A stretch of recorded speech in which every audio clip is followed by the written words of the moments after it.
অধ্যাপক বদলির প্রতিবাদে সোমবার উত্তাল হয়ে ওঠে বিলোনিয়া ঈশ্বরচন্দ্র বিদ্যাসাগর মহাবিদ্যালয় চত্বর। কলেজ থেকে 4 জন অধ্যাপককে বদলি করার সিদ্ধান্তের প্রতিবাদে ছাত্রছাত্রীরা কলেজের মূল ফটকে তালা ঝুলিয়ে বিক্ষোভ আন্দোলনে সামিল হয়। বিক্ষোভের জেরে কলেজের অধ্যক্ষ ভিতরে আটকা পড়ে যান। পাশাপাশি অন্যান্য অধ্যাপক অধ্যাপিকা এবং কলেজের কর্মীরাও কলেজে প্রবেশ করতে পারেননি। দীর্ঘ সময় ধরে চলা এই আন্দোলনে উচ্চশিক্ষামন্ত্রী কিশোর বর্মনের বিরুদ্ধে তীব্র ক্ষোভ প্রকাশ করতে দেখা যায় পড়ুয়াদের। ছাত্রছাত্রীদের অভিযোগ, পর্যাপ্ত শিক্ষক সংকটের মধ্যেই কলেজ থেকে একসঙ্গে 4 জন অধ্যাপককে বদলি করা হয়েছে, যার ফলে পড়াশোনার পরিবেশ আরও ব্যাহত হবে। তাই এই সিদ্ধান্ত অবিলম্বে প্রত্যাহারের দাবিতে তারা আন্দোলনে নেমেছে। প্রায় 4 ঘন্টারও বেশি সময় ধরে চলতে থাকে বিক্ষোভ।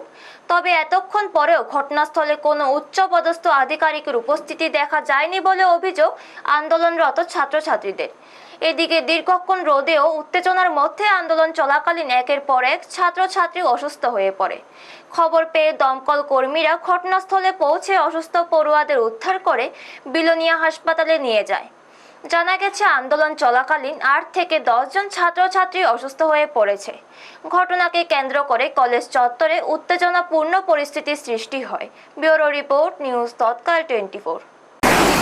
কলেজে কি চলছে? এসে দেখি আন্দোলন চলছে। কি ব্যাপারে বলতে পারেন? সম্ভবত শিক্ষক একজন হিস্ট্রি ডিপার্টমেন্টের শিক্ষকের বদলির ব্যাপারে বোধ হয়। আপনাদের মনে হয় এটাই ফার্স্ট প্রেফারেন্স। আপনাদের এখানে শিক্ষকের সংখ্যা কত? আমাদের শিক্ষকের সংখ্যা প্রায় 40। আর নিতান্তই কম, স্টুডেন্ট অনুযায়ী নিতান্তই কম। স্টুডেন্ট সংখ্যা কত? প্রায় 600। এরপরে 6000 এবার। আপনারা এখানে দাঁড়িয়ে আছেন? দাঁড়িয়ে আছি, ওই আন্দোলন চলছে ছাত্রদের। ঢুকতে দেওয়া হচ্ছে না, গেটে তালা। কলেজের কিছু দাবি নিয়ে আমরা আজকে এখানে জমায়েত হয়েছি, সম্মেলনে সামিল হয়েছি।